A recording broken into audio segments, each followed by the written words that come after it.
الحمد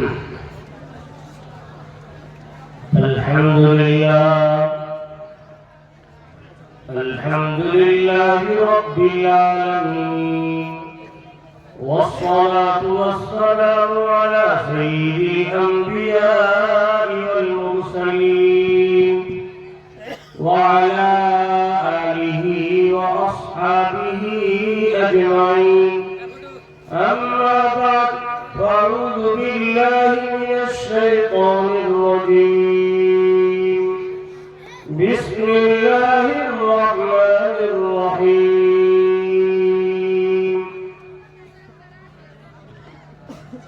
ما آتاكم الرسول فخذوه وما نهاكم عنه فانتهوا واتقوا الله إن الله شديد العقاب. وقال الله تعالى في كلامه المجيد: وما يستوي الأعمى والبصير. صدق الله العظيم. اصلاح عالم کا بس اب سامان ہونا چاہیے، اصلاح عالم کا بس اب سامان ہونا چاہیے، سب کا دستور العمل قرآن ہونا چاہیے. بس یہی دھن تجھ کو ہر آن ہونا چاہیے، بس یہی دھن تجھ کو ہر آن ہونا چاہیے، حق کا جاری ہر جگہ فرمان ہونا چاہیے. حضرت صدر محترم، اسٹیج پر رونق افروز علماء کرام، شعراء اعظام، عمائدین شہر اور معززین کرام، یہ اللہ تبارک و تعالیٰ کا بہت بڑا کرم ہوا کہ اللہ تبارک و تعالیٰ نے ہم سبوں کو آج کی شام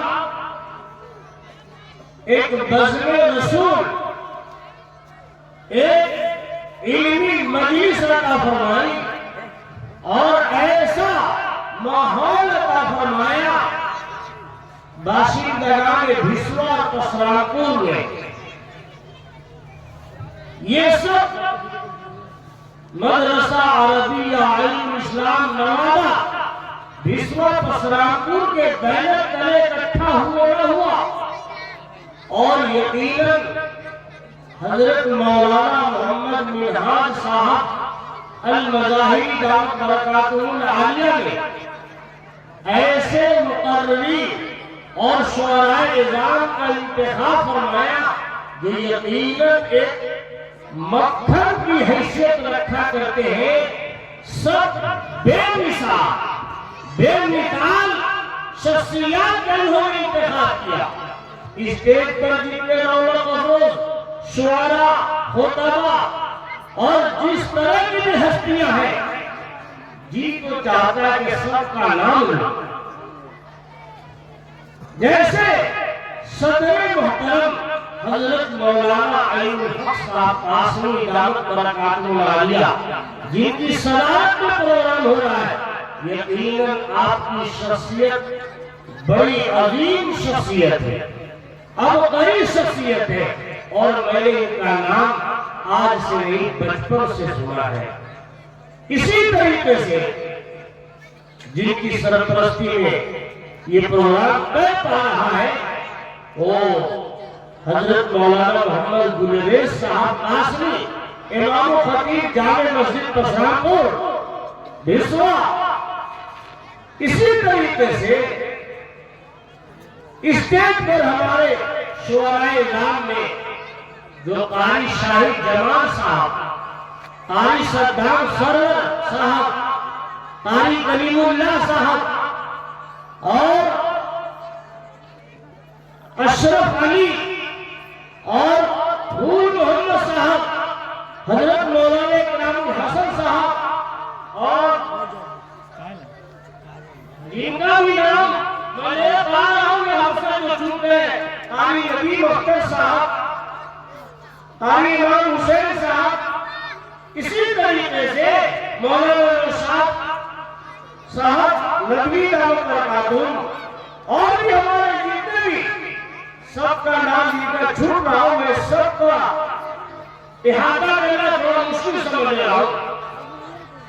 ابھی تو پروگرام ہوا اور اس میں جو باتیں پیش کی جا رہی ہیں کہ جن کا بھی جتنا نام لیا جائے یہ سب بڑی قابل قدر شخصیات ہیں، ان کے لیے رات اور آدھا گھنٹہ 1 گھنٹہ نہیں بلکہ رات دینا آسان ہونا چاہیے، اور یہ سب مدرسہ عربی عالمی اسلام بھسوا یہ پہلے ہو رہا ہے۔ ابھی اس سے پہلے قاری شاہد جمال صاحب نے جو نظم پیش کیا اور قاری سردار سرور صاحب نے نعت نبی یا نظم پیش کیا، بلکہ ہم کے کلام کو پیش کیا، ان لوگوں پر گفتگو کی جائے تو بذاتہ خود کو ایک تقریب بن جائے، اور اصلاح معاشرہ کا موضوع ایسا ہے کہ رات بھر اگر ایک خطیب بولے تو بولتا ہی رہ جائے، لیکن یہ ظلم ہوگا دیگر مقررین کے ساتھ، دیگر شعراء کے ساتھ، اس لیے میں چند باتیں آپ کے سامنے پیش کروں گا، زیادہ وقت لینے کی کوشش نہیں کروں گا۔ عمل کرنے کے لیے تو صرف قاری شاہد جمال صاحب کا وہ نظمی کافی ہے، اور جلسے کہاں پیدا ہو جائے گا اگر سب لوگ اس کو اپنے ذہن و دماغ میں رکھیں گے تو۔ اسلام اسی کی تعلیم دیتا ہے۔ اللہ تبارک و تعالی نے پوری دنیا کے انسانوں کی کامیابی، ساری دنیا کے مسلمانوں کی کامیابی اللہ نے دین میں رکھا ہے، ایمان میں رکھا ہے۔ دین اور یہ ایمان بہت ہی قیمتی سرمایہ ہے، دین کی پونجی ہے، اور یہ ایمان ہو، دین ہو یا دین سے متعلق جتنے شعبے ہیں ان سبوں کو سمجھنے کے لیے علم چاہیے۔ بغیر علم کے، بغیر تعلیم کے، بغیر صلاحیت کے کوئی معاشرہ پنپ نہیں سکتا۔ اگر بغیر علم کے کوئی معاشرہ پنپ سکتا ہے اور ایسا کوئی خواب دیکھتا ہے تو اس کو پاگل اور مجنون سمجھنا چاہیے۔ اگر ہم یہ خواب دیکھنا چاہتے ہیں کہ ہمارا گاؤں ترقی کر جائے، ہمارا شہر ترقی کر جائے، ہمارا گھر ترقی کر جائے، ہمارا بیٹا آگے بڑھے، ہماری بیٹیاں آگے بڑھے، سب کے لیے علم لازم اور ضروری ہے۔ اسلام نے اس علم کو اتنی اہمیت دیا کہ ہم سب کے آقا و مولا جناب محمد رسول اللہ صلی اللہ علیہ وسلم کو جب غار حرا میں جب آپ پر آیت نازل ہوئی تو اس وقت بت پرستی کا ماحول تھا، شرک زوروں پہ تھا، جہالت کا بالکل ماحول بنا ہوا تھا۔ ایسے عالم میں اللہ کے نبی پر یہ حکم نازل ہوئی ہوا کہ اے نبی صلی اللہ علیہ وسلم آپ لوگوں کو عبادت کا حکم دیجیے، آپ لوگوں کو نماز پڑھنے کا حکم دیجیے۔ بلکہ سب سے پہلی جو آیت نازل ہوئی، سب سے پہلا جو خدا کا پیغام آیا وہ اس غار حرا میں اقرأ باسم ربک الذی خلق خلق الانسان من علق اقرأ وربک الاکرم۔ جب یہ آیت نازل ہوئی، اس آیت کے نزول کا یہ اثر ہوا کہ ہم سب کے نبی جناب محمد رسول اللہ صلی اللہ علیہ وسلم گھبرائے ہوئے تھے۔ جبرائیل امین سے پہلی ملاقات ہوتی ہے اور آپ نے اس گھبراہٹ کے عالم میں فرمایا، اس جان قریب کی کیفیت کو دیکھتے ہوئے آپ نے فرمایا ما انا بقاری، جس کا ترجمہ محدثین نے یوں کیا کہ میں نہیں پڑھ سکتا ہوں، میں پڑھنے والا نہیں نہیں ہوں، لیکن میرے شیخ حضرت علامہ سید انور شاہ کشمیری رحمت اللہ علیہ نے جب اس حدیث کو پیش فرمایا تھا اور حدیث کو پیش فرماتے ہوئے فرمایا تھا کہ یہ مت کہنا کہ میں پڑھنے والا نہیں، بلکہ اس کا ترجمہ یوں کرنا کہ میں ابھی پڑھنے کی پوزیشن میں نہیں ہوں۔ چہرہ نیا تھا اور وہ جو حکم آ رہا ہے وہ پہلا حکم آ رہا ہے اس چیز کا، اقرا آپ پڑھیے۔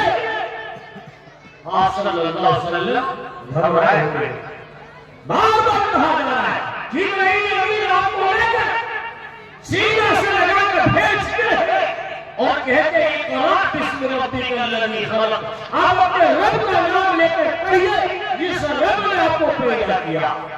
معلوم یہ ہوا کہ جو ساری دنیا کو بنانے والا خالق و مالک خدا ہے وہ یہ کہہ رہا ہے کہ اے نبی جی آپ میرے بندوں سے یہ کہہ دیجئے کہ تم پڑھنے کا کام کرو۔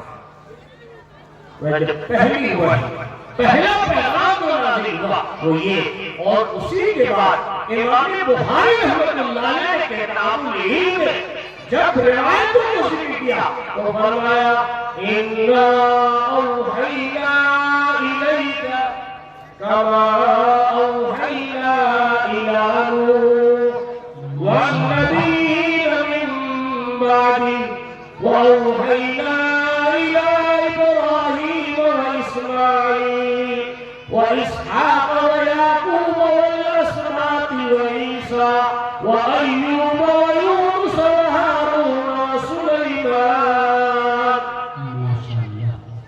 یہ اللہ نے اپنے نبیوں کو پیغام دیا، ہم نے آپ پر وحی کیا اور آپ کے پاس جو تمام نبیوں کا نام دیا، ان کے پاس جو ہم نے پیغام بھیجا ہے اس علم کی نشر و اشاعت کا کام کیجیے۔ اقرا پڑھیے اپنے رب کے نام سے۔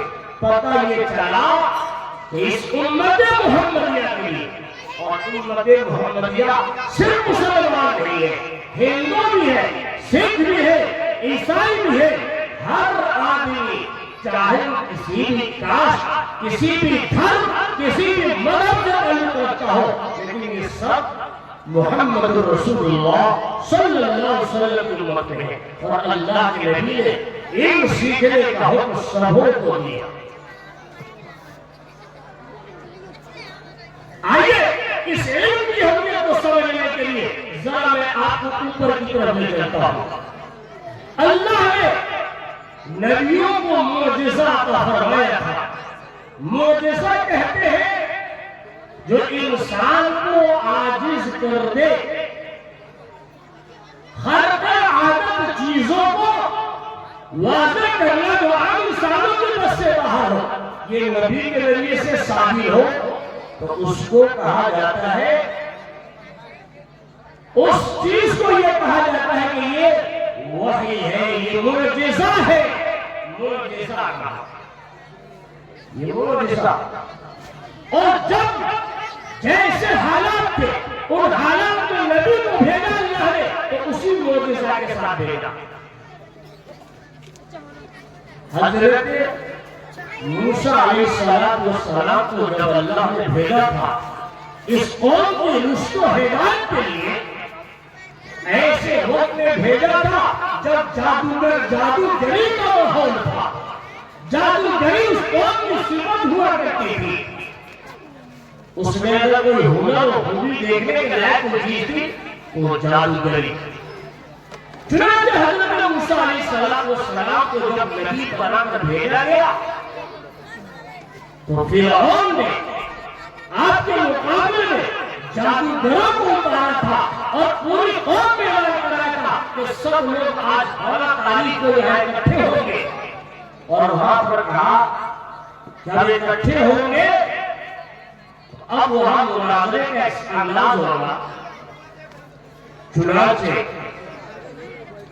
پورا مجمع آ گیا، اور اس مجمع کے آنے کے بعد جادوگروں کو کہا کہ تم اپنا ہنر دکھاؤ۔ ان جادوگروں نے بہت سے سنیے کا تمام حضرات آنے جانے والوں کو نہیں دیکھئے بات سنیے گا. ان جادوگروں نے رسی کو پھینکا تھا میدان. جب رسی کو پھینکا تو رسی نے سانپ کی شکل اختیار کر لی. سانپ اور یوں میدان میں دوڑنے لگا. جب دوڑنے لگا تو حضرت موسیٰ علیہ السلام کچھ کھائے تھے. چونکہ انسان ہے, نبی انسان ہوا کرتے ہیں, جب دیکھا کہ یہ سانپ دوڑ رہا ہے تو اللہ نے اپنے نبی کو سانپ کو ختم کرنے کے لیے بھیجا تھا. آپ ڈر گئے, سہم گئے. اللہ نے کہا قالوا لا تخف, آپ ڈریے نہیں, آپ اپنی لاٹھی کو گرائیے. وَأَلْقِ عَصَاكَ, جب اللہ تعالیٰ نے حضرت موسیٰ علیہ السلام کو کہا کہ آپ بھی اپنی لاٹھی کو پھینکیے. اب حضرت موسیٰ علیہ السلام نے ان جادوگروں کے مقابلے جب آپ اپنی لاٹھی کو رکھا تو لاٹھی ایسی بالکل اور ایسا سانپ بن گیا کہ ان تمام سانپوں کو نکل گیا. اب جب ان جادوگروں نے دیکھا کہ ہم نے اپنے جادوگری کا عالم ہر کا مظاہرہ کیا ہے اور ہمارے سانپوں کو نکل گیا. اب ان جادوگروں نے دیکھ کر فَغُلِبُوا هُنَالِكَ وَانقَلَبُوا صَاغِرِينَ وَأُلْقِيَ السَّحَرَةُ سَاجِدِينَ, اور سب نے بیک زبان بے ساختہ ہو کر کہا تھا قَالُوا آمَنَّا بِرَبِّ الْعَالَمِينَ, ہم رب العالمین کے اوپر ایمان لائے.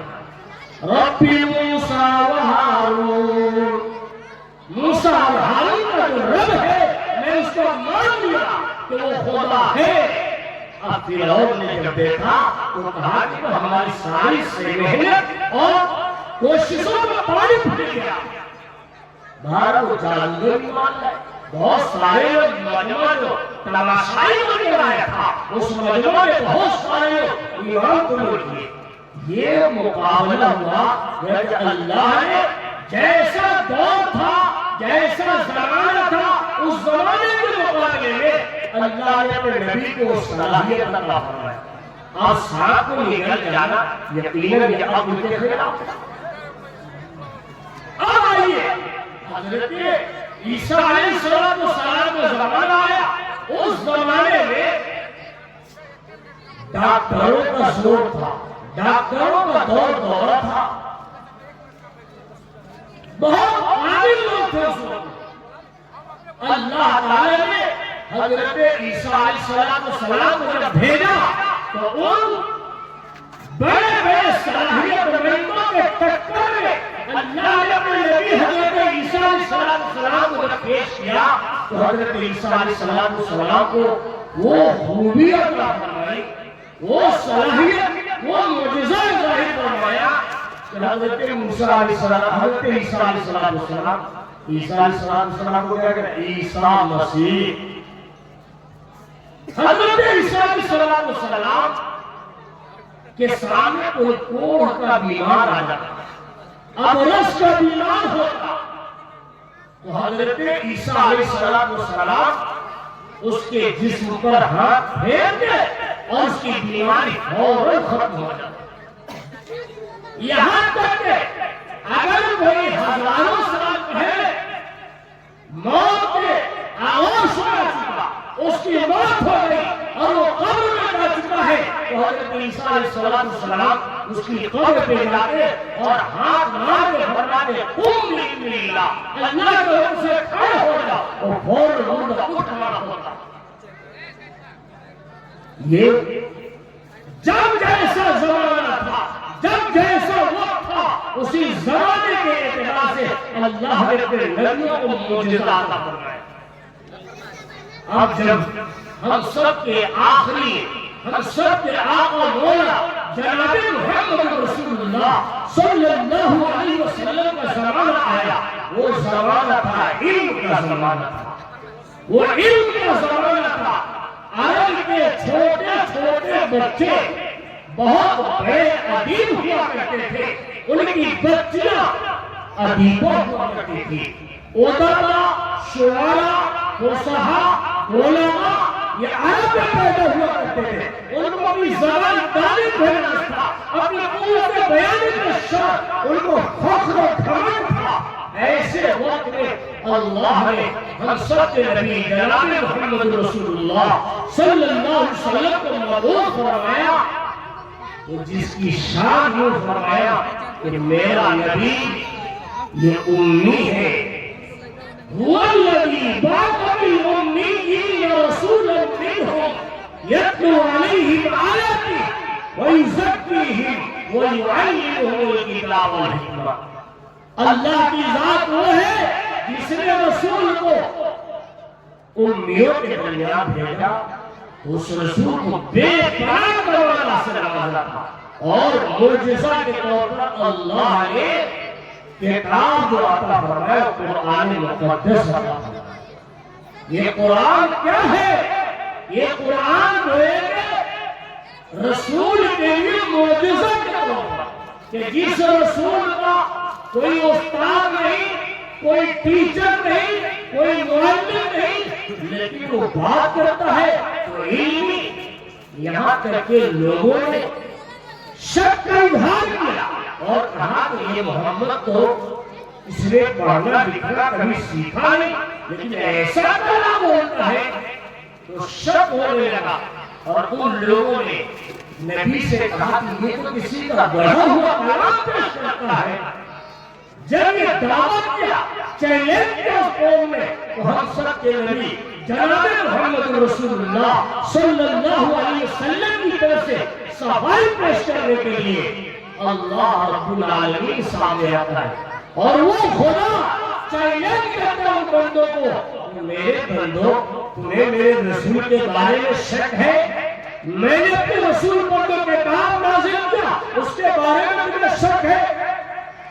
وَإِن كُنتُمْ فِي رَيْبٍ مِّمَّا نَزَّلْنَا عَلَىٰ عَبْدِنَا فَأْتُوا بِسُورَةٍ مِّن مِّثْلِهِ. اگر تم کو اس چیز میں شک ہے جس کو ہم نے اپنے خاص بندے پر نازل کیا ہے، اگر تمہیں شک ہے، ڈاؤٹ ہو رہا تمہیں، تو ہم تم کو چیلنج کرتے ہیں. وہ چیلنج کیا ہے؟ چیلنج علمی چیلنج تھا. فَأْتُوا بِسُورَةٍ مِّن مِّثْلِهِ. ایک چھوٹی سی سورت لا کر دکھاؤ، چھوٹی سی، پورے فصحائے عرب کے لیے. ایک یہ چیلنج تھا اور یہ صرف اسی وقت کے انسانوں کے لیے نہیں تھا. یہ چیلنج، یہ اعلان بابا کے دہل اور ڈنڈے کی چوٹ پر یہ اعلان خانہ کعبہ کی دیواروں پر آگے سے کیا گیا. لگا دو اور ساری دنیا کے انسانوں کے سامنے چیلنج پیش کرو کہ ہے کوئی بندہ، ہے کوئی بندہ جس کلام کی مثال لا کر پیش کر دے. لیکن کسی ہماری کوئی لال نے ایسا دودھ نہیں کیا تھا جسے اس کلام کے مقابلے میں کوئی کلام پیش کیا ہو. بے شک، بلکہ سب عاجز، حیران و شستہ رہ گئے.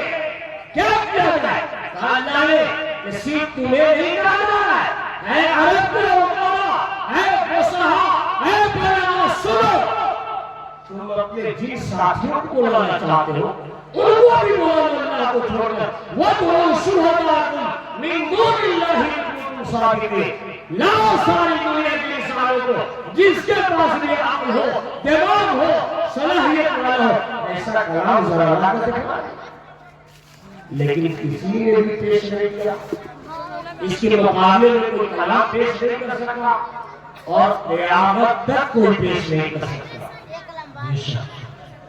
آج کوئی جھوٹا نبی آتا ہے، مرزا غلام احمد قادیانی کی شکل میں آتا ہے اور کوئی کہتا ہے کہ فلاں کرو، یہ بھی اللہ کے کرم ہے. ہرگز کوئی پیش نہیں کر سکتا. چنانچہ پوری دنیا کے انسانوں کے لیے چیلنج ہے اور قیامت تک جانے والے انسانوں کے لیے چیلنج ہے کہ اس کلام کا مقابلہ نہیں کیا جا سکتا، جیسے رسول کا مقابلہ نہیں کیا جا سکتا، اس کتاب مقدس کا مقابلہ نہیں کیا جا سکتا۔ اللہ نے ساری دنیا سے چن کر ایسا رسول عطا فرمایا جس سے اعلیٰ و ارفع علم عطا فرمایا۔ أَلَمْ نَشْرَحْ لَكَ صَدْرَكَ وَوَضَعْنَا عَنكَ وِزْرَكَ۔ اس کے بارے میں فرمایا وَرَفَعْنَا لَكَ ذِكْرَكَ، اس کی شان میں آنے کہا کہ علم میرے نبی کے پاس ہے، اور یہ علم کہاں سے آیا؟ یہ علم کسی انسان نے نہیں سکھلایا، کسی فرشتے نے نہیں سکھلایا، یہ علم اللہ نے سکھلایا۔ کون سکھایا؟ بولے اللہ۔ کس نے سکھایا؟ اللہ نے۔ وَعَلَّمَكَ مَا لَمْ تَكُن تَعْلَمُ وَكَانَ فَضْلُ اللَّهِ عَلَيْكَ عَظِيمًا۔ فرمایا کہ آپ کو ان چیزوں کا علم سکھایا جس کا علم آپ کے پاس نہیں تھا، یہ اللہ کا بہت بڑا فضل ہے۔ تو جس سے علم مل جائے، وہ علم جس سے خدا کی پہچان حاصل ہو، رسول اللہ صلی اللہ علیہ وسلم کی پہچان حاصل ہو، معرفت حاصل ہو، وہ علم ہے۔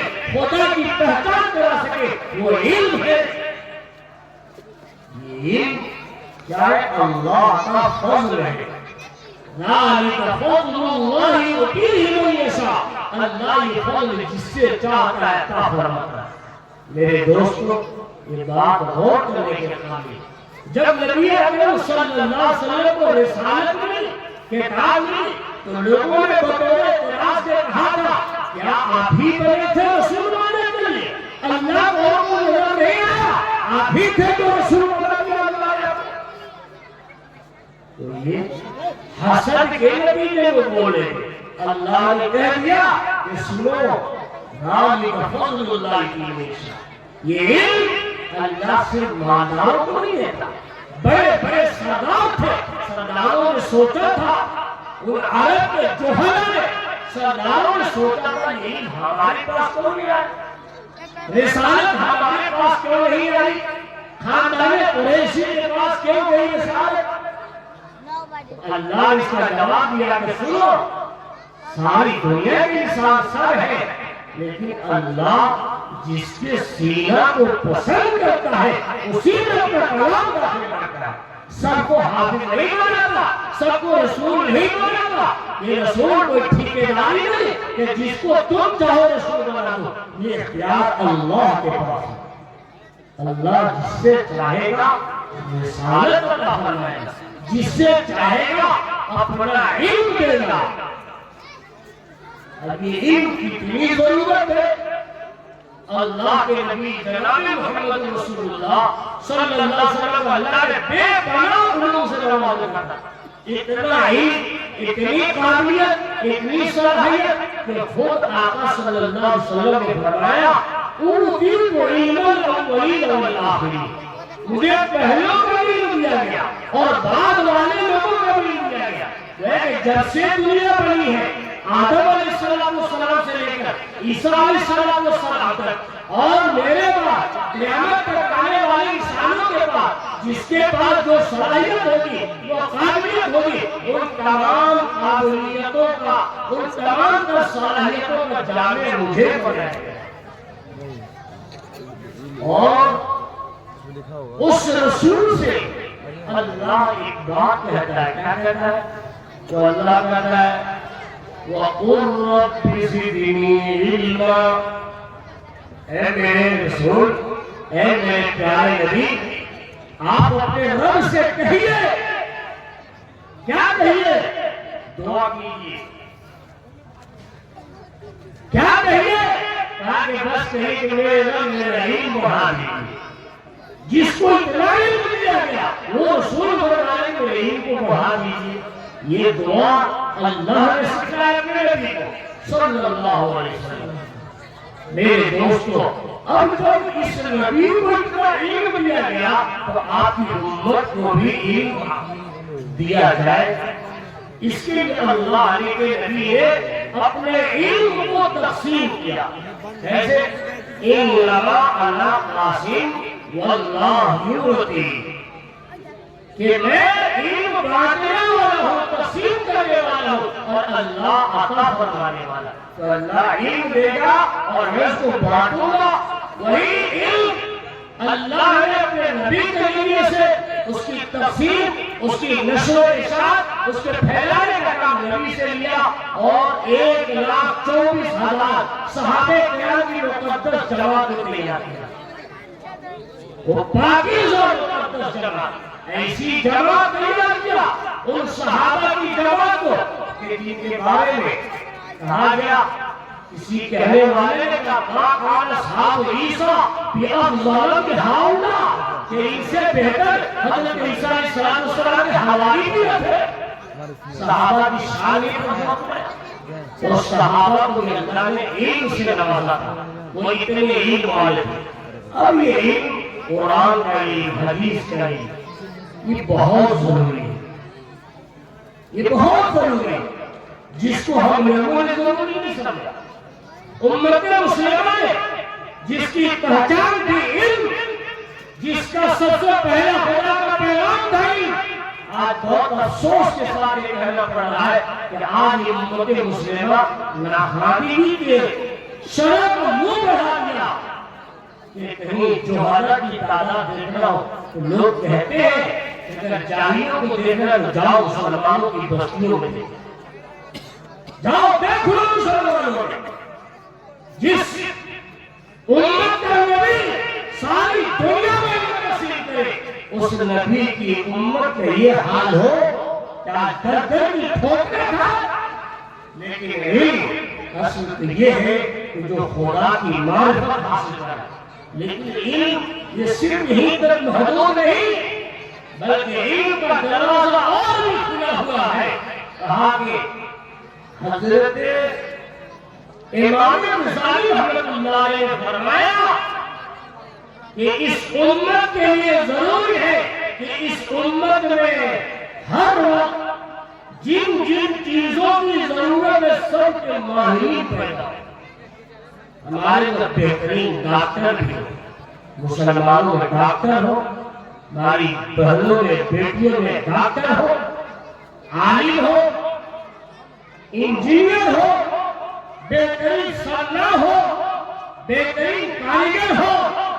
اس زمانے میں کوئی انفٹ نہ ہو سکے، ہر جگہ جہاں چاہو اس کو استعمال کرو. مسلمان وہ تھے علم کے وجہ سے ہم زمانے میں حاوی ہوں گے، دنیا میں حاوی ہوں گے. اگر مسلمانوں، اگر ہم ترقی چاہتے ہیں، گاؤں کو، شہر کو، علاقوں کو ترقی دینا چاہتے ہیں، تو سب سے پہلے علم سیکھنا ہوگا. اپنے بچوں کو، اپنی بچیوں کو زیور علم سے آراستہ کرنا ہوگا. بے شک، ماشاءاللہ. اور یہ اسکول اور تعلیم یہ بھی ہے، لیکن جس علم سے ارتباط پھیلے، جس علم سے خدا شناسی کا علم غائب ہو، کفر اور الحاد میں پہنچا دے، پھر ایسے وقت میں امت کے ہر ہوشیار فرد کو سوچنا ہوگا اور فیصلہ لینا ہوگا کہ ہم اپنی بچیوں کی حفاظت کیسے کریں. ہماری بچیوں کی عزت خطرے میں ہے اگر صرف علم کے ذریعے سے، جس راستے سے علم حاصل کیا جا رہا ہے، ہماری بہنوں کی عزت خطرے میں پڑ جائے، ہماری بیٹیوں کی عزت خطرے میں پڑ جائے، تو اس علم سے بہتر ہے کہ جہالت. لیکن کیا جہالت ہی رکھا جائے؟ نہیں. مسلمانوں اپنا کالج بناؤ، یونیورسٹیاں قائم کرو اور مدرسہ قائم کرو. کوئی یہ نہ کہے کہ اتنے مدرسے ہوں گے، ایک گاؤں میں 3 مدرسے، 4 مدرسے، کیا ہوگا؟ اور یہ ہم نے دشمنوں کی بولیوں کو سیکھنا شروع کر دیا، ان کی بولیوں کی تعلیم کرنے لگے. کاش بہت افسوس کے ساتھ اور پرزور درد کے ساتھ میں کہتا ہوں، کاش مسلمانوں کے پاس سمجھ میں آ جاتی جس غیر نے کبھی ہمارے بارے میں کہا تھا وہ بات ہم نے کہنا شروع کر دیا. کہتے ہیں ارے مدرسے کوئی دکان ہے، مولیوں نے دکان بنا رکھا ہے، جہاں دیکھو مدرسہ، جہاں دیکھو مدرسہ، جہاں دیکھو مکتب۔ میں اس کا جواب دینا چاہتا ہوں، اور جواب دینے سے پہلے سوال کرتا ہوں، وقت میں یہ پرچی بھی آ گئی ہے۔ وہ بات یہ کہتا ہوں، آپ ذرا اپنی عقل کو کھولیے۔ ایک محلے میں کپڑے کی 4 دکان ہو جائے، کبھی کوئی کہتا ہے کبھی 4 دکان کر لیا کھول لیا، کوئی کہتا ہے بولی بھائی، کوئی کہتا ہے پارچون کی 10 دکانیں ہو گئے، چائے کے 10 ہوٹل ہو گئے، کوئی کہے گا بھائی 5 ہوٹل تو تھائی 5 ہوٹل کیوں تم نے کھول لیا؟ کبھی کہتا ہے کوئی نہیں کہتا ہے۔ ایک اسکول ہے ہی، دوسرے اسکول کیوں کھول لیا؟ ایک یونیورسٹی ہے، دوسرا دوسری یونیورسٹی کیوں کر لیا؟ کسی نے نہیں کہا۔ لیکن اگر مدرسہ کھلے گا تو ضرور کہا جائے یہ ہو رہا ہے، یہ ہو رہا ہے جی، یہ کہا جا رہا ہے۔ اور یہ کہا جائے کہ مولوی لوگوں کی یہی شادی کو کوئی کام نہیں کرتے تو مسجد اور مدرسہ۔ بڑی افسوس کے ساتھ میں کہتا ہوں میرے دوستو، غیروں کی زبان ہم نے نقل کر لیا۔ اگر یہ مدرسے نہیں ہوتے تو عوام کو بیدار کرنے کے لیے یہ جو ابھی بچیوں نے مکالمہ پیش کیا، جو ہماری صورتحال کی عکاسی کرتی ہے، یہ مکالمہ ہماری ماں بہنوں کی اور بھائی بہنوں کی، نوجوانوں کی، بزرگوں کی، سب کے حال بن گیا۔ ہر ایک کیا موبائل، پہلے موبائل نہیں تھا تو لوگ مہمانوں کے یہاں جاتے تھے تو بیٹھتے تھے، بات چیت کرتے تھے، خبر خیریت لیتے تھے، ناشتہ کرتے تھے، اس کے بعد اس کا کیا حال ہے؟ آپ جاتی کسی گھر میں کوئی مہمان آئے گا تو کیا کرتے ہیں بھائی؟ موبائل لیا اور ٹک ٹاک کیا، موبائل لیا۔ ادھر 5 آدمی بیٹھے ہوئے، وہ اپنے موبائل میں لگا ہوا ہے، وہ اپنے موبائل میں لگا ہوا ہے، بس یوں کافی ہو گئے، دو مکالمہ میں کہا گئی بچی ہوئے۔ ماں بہنوں کو اپنی بچیوں اور اولادوں کی پرورش کا خیال نہیں رہا، اور موبائل کے رسیوں اور عاشقوں کو آزاد کی آواز بھی نہیں سنائی دیتی، مسجد میں جانے کی فرصت نہیں ملتی۔ یہ مدرسے ہیں، ان مدارس میں اسلام کے جیانے پر رکھنے کا، ان مدرسوں میں قال اللہ و قال رسول کی صدائیں سنائی جاتی ہے۔ یہ مدارس اسلام کے فیکٹری اور کارخانے ہیں۔ اگر ہمیں علماء کی ضرورت پڑے گی تو کہاں فون کریں گے؟ مسجد میں امام چاہیے، اچھا امام چاہیے، کہاں فون کریں گے؟ مدرسے میں کوئی ہے عالم، کوئی ہے محدث، کوئی ہے مفسر، یہ کسی اسکول سے نہیں لیا جائے گا، یہ مدرسوں سے بنایا جائے گا۔ یہ مدرسے ہمارے اور آپ سب کے لیے شان کی حیثیت رکھا جاتا ہے۔ اگر یہ مدرسہ نہیں ہوتا تو یہ ایوب اسلام اور ہوتا بھی بچیوں نے اور بچوں نے جو آپ کے سامنے کلمہ پڑھا، نعت پیش کیا یا نظم پیش کیا، یہ سب کہاں؟ یہ مولانا منہا صاحب بنائی کہاں پڑھے؟ مدارس سے پڑھے ہوئے۔ مولانا منہا صاحب قاسمی کہاں پڑھے تھے؟ مدرسوں میں پڑھے تھے۔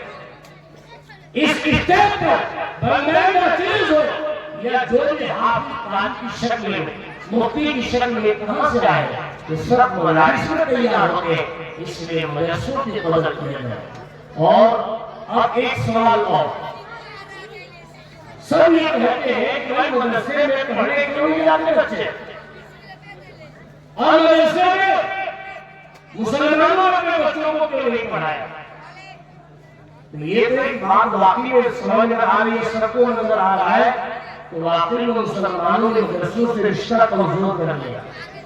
میں یہ نہیں کہتا کہ اپنے بچوں میں انجینئر بنائیں، انجینئر، ڈاکٹر، پروفیسر سب کچھ بنائیں، لیکن پہلے مسلمان لا الہ الا اللہ محمد رسول اللہ کو پڑھنا آئے، ان کو سکھایا جائے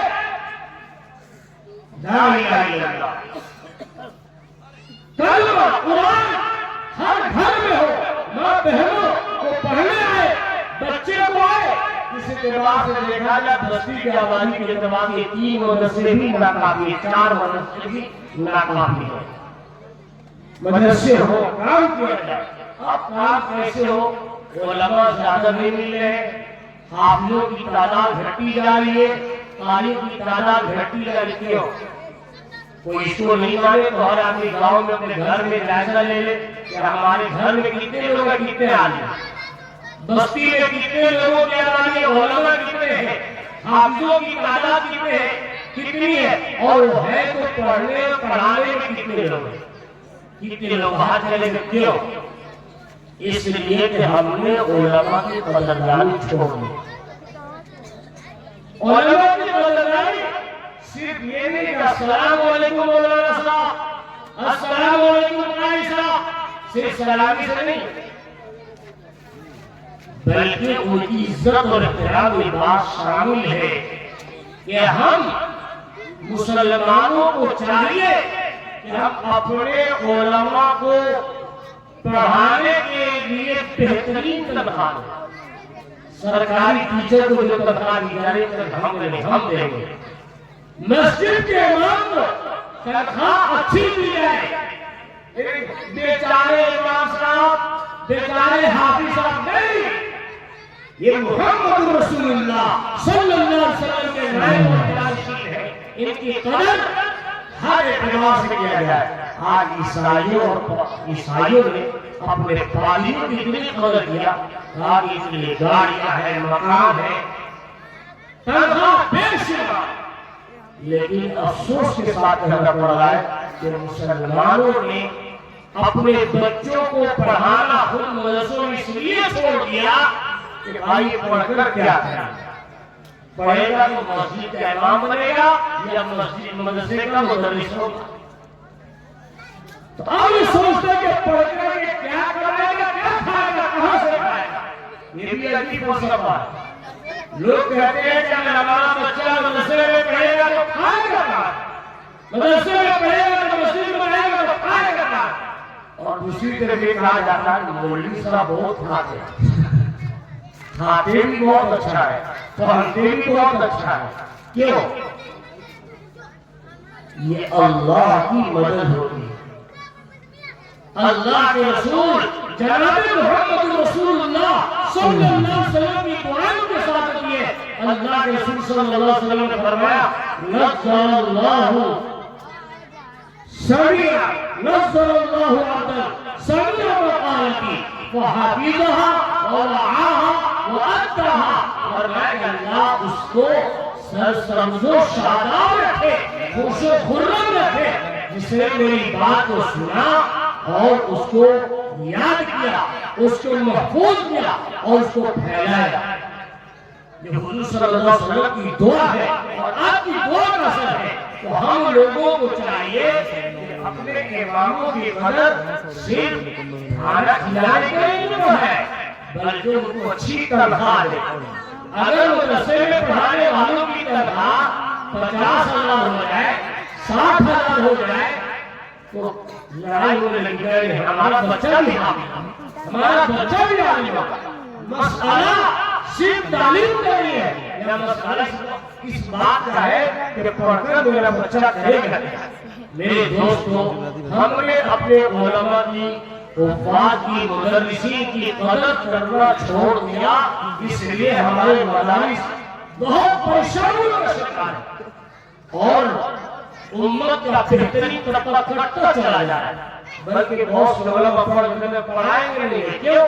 اس لیے پڑھائیں گے نہیں، بہت مظلوم طبقہ بنے والا ہے. مدرسے میں پڑھانا بھی ہوگا، کون پڑھائے گا؟ مولانا صاحب.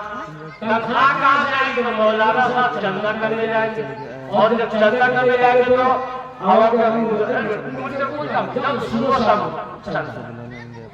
میرے دوستوں، ہم نے علماء کی قدر کو بتایا. ہم مدارس کی حفاظت اس طرح کریں، آدمیانی کریں کہ مدرسوں کو ہم تمام چیزیں مہیا کریں. اس لیے ہم مدارس کی حفاظت کریں، قدر کریں، اور جہاں بھی مدرسے ہر بستی کے لوگ یہ کہیں کہ مولانا صاحب آپ کا کام صرف پڑھانا ہے، کھانے کا کام ہم کریں گے، کپڑے کا کام ہم کریں گے، جن چیزوں کی ضرورت ہوگی ہم کریں گے. آپ کو ہمارے دروازے پر نہیں جانا ہوگا. انہی باتوں پر بھی بات کو ختم کرتا ہوں. وَمَا عَلَيْنَا إِلَّا الْبَلَاغُ. ماشاءاللہ بہت خوب